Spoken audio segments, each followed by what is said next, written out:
ऑपरेशननंतर मम्मीची लाईफस्टाईल थोडी चेंज झाली होती. थोडी काय, बरीच चेंज झालेली. कारण ऑपरेशन आधी ती तर जवळपास सगळी कामं करत होते. तेव्हा तर आम्ही काहीच काम करायचो नाही. आणि ऑपरेशननंतर तिला बारीक बारीक गोष्टींसाठी तिला आमची मदत लागणार होती.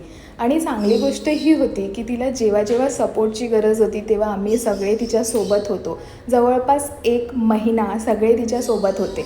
आणि जे काही तिला औषधं किंवा तिच्या ज्या काही दैनिक क्रिया आहेत त्याच्यासाठी कोणीही कोण ना कोणतरी तिच्यासोबत तर असायचंच. त्यामुळे तो जो कठीण काळ होता तो पण असा व्यवस्थित गेला. आणि ही ताईची छोटी आहे, ती पण आलेली शाळा चुकवून. ताईसुद्धा घरी आली होती थोडं मदतीला आणि सगळे सोबत होते त्यामुळे जास्त त्रास झाला नाही, थोडंसं बरं वाटलं.